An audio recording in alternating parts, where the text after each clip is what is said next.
नमस्कार लाडक्या बहिणींनो, महत्त्वाचा व्हिडिओ आहे तुमच्यासाठी। जे काही मार्च आणि एप्रिलचा महिना एकदाच तुम्हाला आता 3000 रुपये मिळणार आहे, त्याबाबतचा जी आर आता आलेला आहे। तर पाहू शकता 20 मेचा हा जो जी आर तुमच्यासमोर मी दाखवत आहे, हा पाहू शकता 20 मे 2026चा हा जी आर आहे।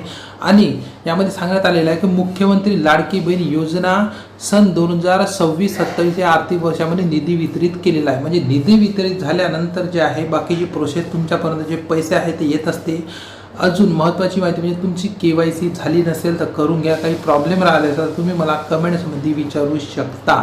तर आपण आता खालच्या बाजूला आल्यानंतर आपल्याला यामध्ये पाहायला मिळत आहे की यामध्ये पैसे जे आहे कोणत्या कोणत्या महिन्याचे आलेले आहे या पॅरामध्ये पाहू शकता। महिला लाभार्थ्यांना माहे मार्च 2026 करिता 365 कोटी व माहे एप्रिल 2026 करिता 365 कोटी असा एकूण 730.51 असा कोटी इतका निधी प्रशासकीय विभागात प्रमुख म्हणून सचिव यांनी वितरित करण्यास शासन मान्यता प्रदान करण्यात येत आहे, असं यामध्ये सांगितलेलं आहे।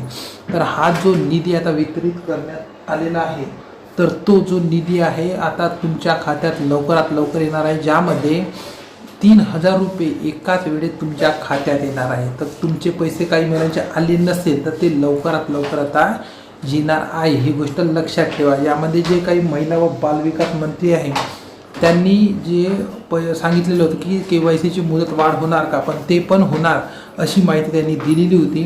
आता आपण यामध्ये जे पॅरामध्ये पाहू शकता, आणि हा जो जी आर आहे, जी आर पाहत असताना यामध्ये जी आर मधील महत्त्वाची माहिती म्हणजे निधी वितरित करण्यात आलेला आहे आणि ज्यांची KYC राहिली त्यांना पण आता संधी मिळणार आहे, अशी माहिती महिला बालविकास मंत्री यांनी दिलेली आहे। आणि हा जो आहे सामाजिक न्याय व विशेष सहाय्यक विभाग यांच्याकडून जी आर आलेला आहे। तर महत्त्वाची माहिती म्हणजे हीच की तुम्हाला 3000 रुपये एकाच महिन्यात आता मिळणार आहे। हेच तुमच्यापर्यंत अपडेट या चॅनलच्या माध्यमातून पोहोचवायची होती। आणि जे आपण आता हा जो व्हिडिओ पाहता इतरांना शेअर करा, त्यांना मदत होईल। आणि तुमचे काही प्रश्न असतील तुम्ही सुद्धा कमेंट्समध्ये विचारू शकता। आजचा व्हिडिओ आपण इथेच थांबूया। धन्यवाद।